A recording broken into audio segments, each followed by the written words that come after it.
Plates ready? This is Food School, Smarter, Stronger, Leaner podcast.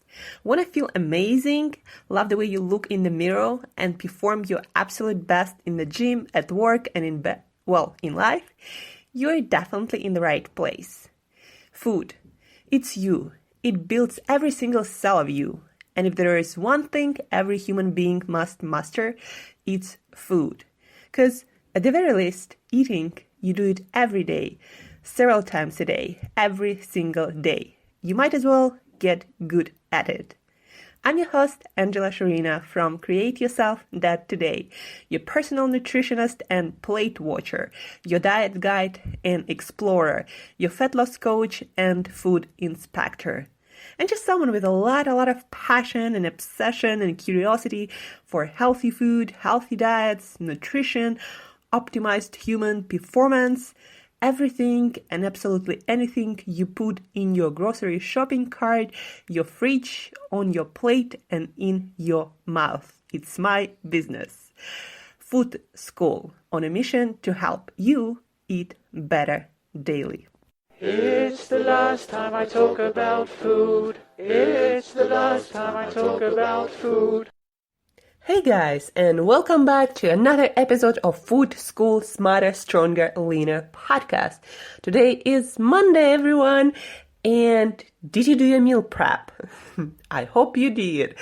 Today, on my YouTube, on my Instagram, you're gonna see a video episode about meal planning, meal prepping, with some parts done in my home, with some parts done at the grocery store, so it's cool.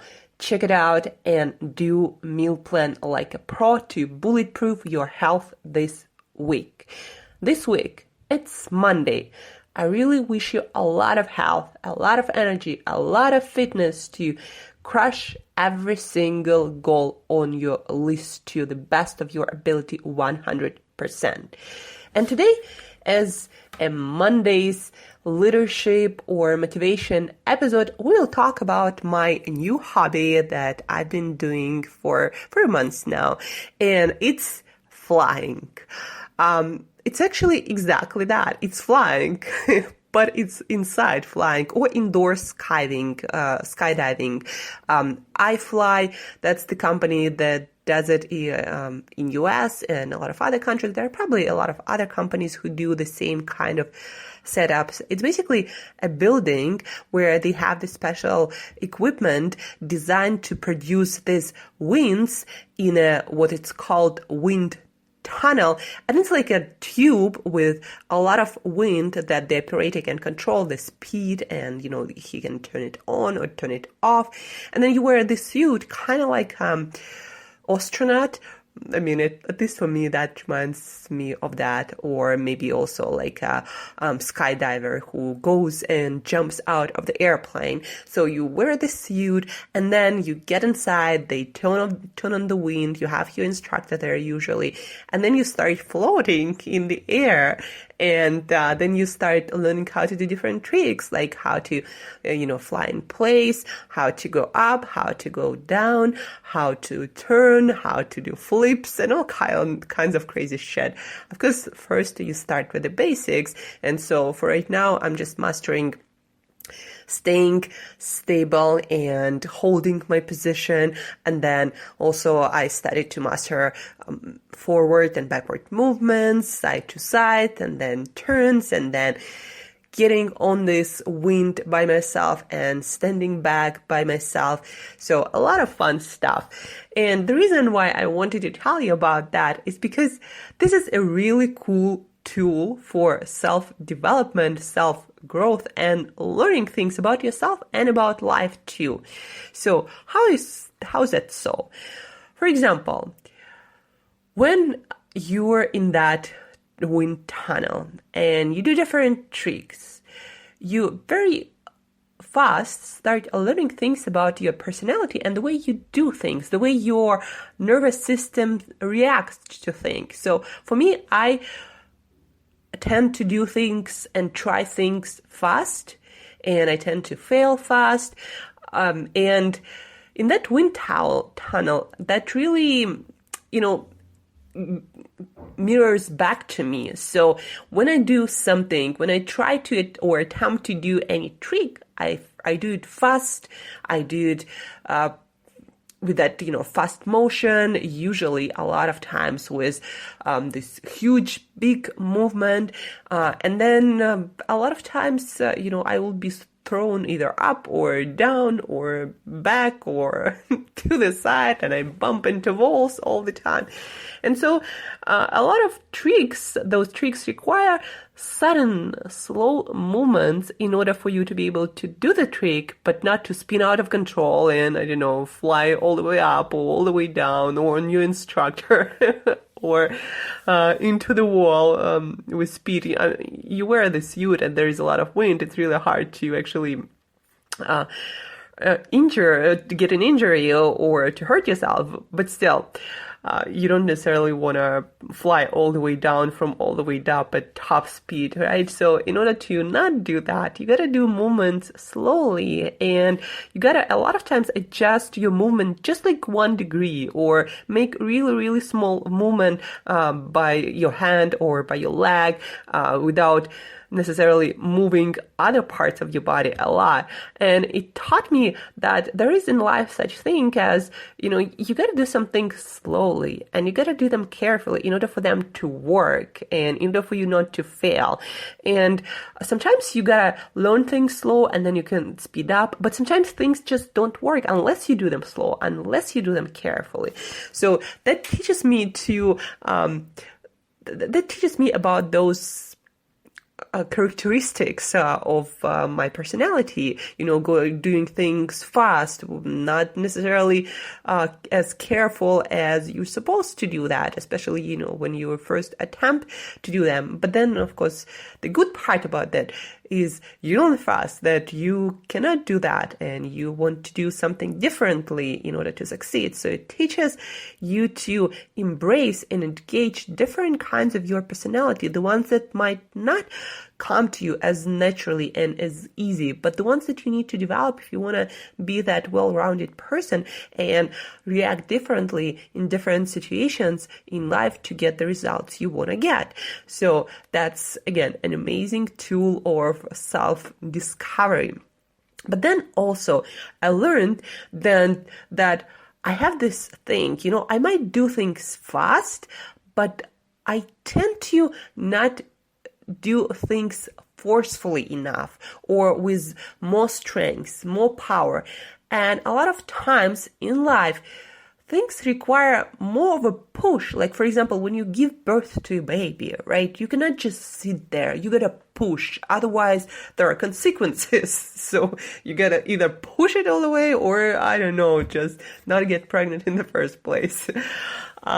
But yeah, there are situations in life where if you do things half-heartedly, if you half-ass things, then they're not going to work and you're going to fail and you're going to be bounced back. So you got to push through and then things start to work. And that's not necessarily a bad thing when you have to push things, when you have to do them harder, or you have to do a bigger movement or a bigger push, a bigger effort in order for things to change. So in my case, what was it? There are different kinds of ways to turn your body and start rotating at the same spot, but turning left or turning right. And I was learning how to do it with my elbows. And in order to rotate one side or the other, I had to use one of my arms and to basically turn my hand 90 degrees. So my elbow facing down instead of facing to the wall or facing to the side, as it usually does when you just try to float and stand in place. So I had to forcefully turn my elbow 90 degrees. And there is this wind, and sometimes it's like 80 kilometers per hour, sometimes it's 100 kilometers per hour. So it's a strong wind that supports your body, right? And in order for me to turn my elbow 90 degrees, I have to push through that wind. Otherwise, it's not going to work. And at first, I was kind of afraid to fall or again spin and bump into the wall or something. I was getting tired of bumping into walls all the time. So I tried to just turn my elbow a little bit And because there was all this wind and all this resistance, it didn't really work. Like I would either bump into the wall or not turn or turn in some weird way. I didn't get I wasn't getting the results that I wanted to get. And so then the instructor told me, you gotta force yourself. You gotta really push it. Otherwise it's not gonna work. And so he would hold me, and then he would push my elbows for me. So I start to rotate, but he was kind of still holding me in place to help me a little bit.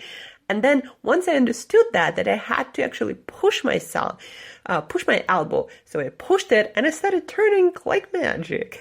And then there was another move where I had to stand up in that wind while the wind was still blowing and stand in place with this wind. I also had to push my knees towards my body, towards my chest, and then push them forcefully to the floor. Otherwise, I would either fall or I would flow back. Basically, something else would happen, but I would not be able to stand up. And again, I had to learn how to push. Even when there was a resistance, I still had to push to make it work. And that's the only way it could work. And it worked. At the end, I was able to do that, but only after a few failures, trials and errors. And yeah, I was able to stand up. I was able to turn with my elbows. So that was another lesson that I've learned, that sometimes you gotta just push harder and you gotta try a few more times before you can make it work. So 2 lessons. Sometimes you gotta do things slowly and gradually and carefully in order for them to work. And sometimes you gotta push a little bit more, and you gotta do it all the way, and you gotta do it fast. Otherwise, things again might not work. And this is another, trait of my personality. When things don't exactly work my way at my first attempt, when I don't even necessarily give it my all, I tend to back off and do something else.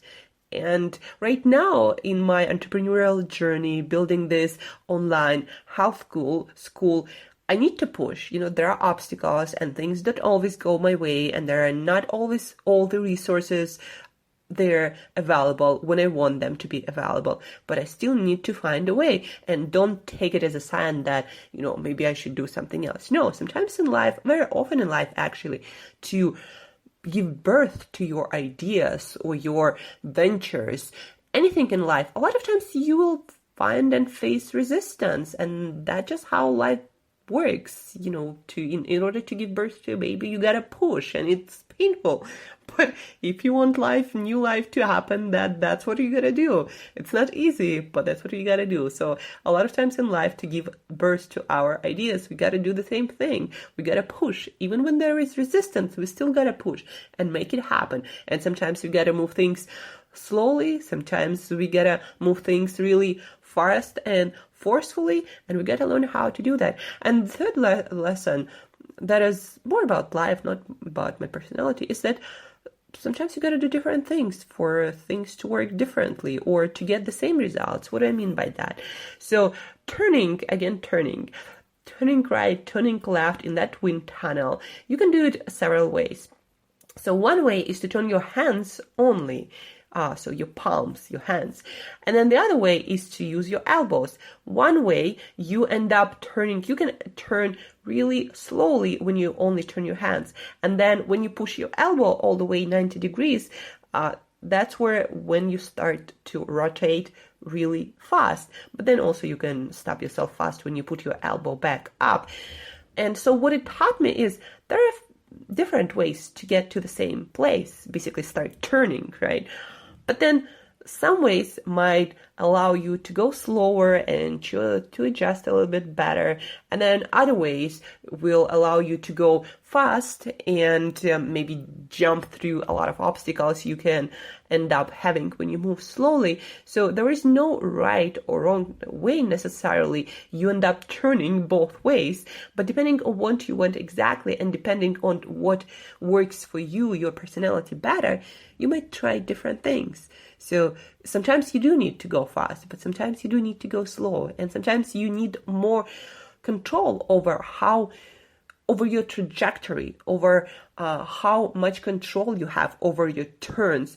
And then you will have to move slower to be able to see more, to react, to have time to react at different situations and different circumstances. And again, sometimes you will have to go really fast in order to make things happen, and you have to use the power of momentum and to go as fast as possible. And at the end of the day, this wind tunnel, it's really amazing life school, because it shows you how you should do things or how you should not do things. It gives you feedback right away. Like when you're in that wind tunnel, you cannot really feel your body because there is so much wind, there is noise. You don't really feel your body and how you move it. And there are no mirrors, so you don't even see yourself. All you have is feedback from the environment, from life. So if you don't do the thing right, you're going to spin out of control, you're going to go up and down, you're going to bump into walls, but you're not going to do what you wanted to do. And that's the feedback from the environment, from life. And in order to get different result, you got to adjust something. And the only way you're going to find out if that's a right move or a wrong move is when you get feedback again. And yes, sometimes you're going to bump into the wall again, or fly all the way up, or I don't know, fly to the floor. But the next time, hopefully you do better. And that's really an amazing tool. And it shows you that in life, ideally, we actually have to do the same. We shouldn't have an opinion or think, or this is right, or this sounds good, or this sounds bad. No, ideally, if you want to get real results in life, and you want to get different results from what you have now, the only thing to really know what's going to work is to try it. Yes, of course, you can learn from other people's mistakes, you can learn from experience in the industry, but they still do not apply to you, to your particular situation 100%. And also time changes, things change. So nothing guaranteed 100%. So in order for you to find out whether that's going to work and how the best way it's going to work, you got to try things. And based on the direct feedback from your environment, that's going to be slower or faster depending on what you do, you're going to figure out whether that was the right thing to do or wrong thing to do. And you might try the same thing if something in your environment changes, in your business environment, in your professional environment, or I don't know, your career, your relationship. Or you can try different things, and there is no sure recipe how to make things work. You just got to try them and fail and try again until you succeed. And the bottom line, to recap this episode, failure is the way to learn how to make things happen, how to succeed. Failing when trying things is the only way to succeed and to figure things out in your life and in your business and in your career. And if you don't get comfortable with failing when trying things and not being good at everything at the first attempt, then guess what? You're not going to grow much in this life, because what you are now, where you are in life now, your skills got you so far. In order to move forward, in order to grow as a person, in order to grow your business, in order to develop your relationships, you need to do something different, something more, something you are not capable of doing yet. Maybe you got to become a person that you are not yet, but that's okay. As long as you are willing to fail, to try things, to fail again, and fail as many times as needed if what you're doing is really important to you. So as long as you are ready for this process and be ready to really feel the failure on your own skin, bumping into the walls or into the floor, or going all the way up like a butterfly, when you don't necessarily want that. Anyway, if you really want to get results in life, if you want to succeed, get really, really comfortable with failures, with trying things that not gonna work, with experiencing failures on your own skin.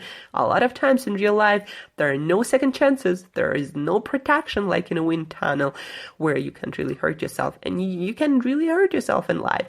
But that's what life is about. If you want to grow, if you want to become more than you are, if you want to grow business bigger than you are, changing the world, that's what you gotta be comfortable with. You try, you fail, you try again until you succeed. And if it's painful, well, get up, heal, and try again. And if you stop doing that, you will stop growing, and your life gonna become really not satisfying, and you're not gonna feel alive. So go out there, get out there this week, try things, fail, fall with your face on the ground, and get up and try again and fail again. And don't be afraid to look silly, to look stupid, to look not professional at things that you just started. That's okay. That's life. And the only people who ever grow from nothing to $1 million businesses, from nothing to being one of the best in the world, from nothing to being this amazing person that inspires and leads other people. In order for you to grow in this life, you gotta get out there, you gotta try things, you gotta fail as many times as needed, and you gotta be okay with that. And, have fun with that. Sometimes it hurts, but that's fun too. You get stronger. Something that doesn't kill us makes us stronger. Well, that's it for today, guys. Again, get out there, try things, try new diets, try new exercise, try new hobbies that's going to teach you a lot about your personality, about life. Try things, fail, succeed, grow, and have an awesome life experience. Because you gotta live this life. You got only one life to live. So stop standing on the sidelines watching other people live it. Get out there and live it. Fail, hurt yourself, and then try again and succeed. So thanks again for listening, guys. Maybe try this wind tunnel hobby or indoor skydiving. It's amazing. I love it. But not everybody loves it. Anyway, leave it this week. Try things, fail, succeed. And till next time, as usual, eat better daily.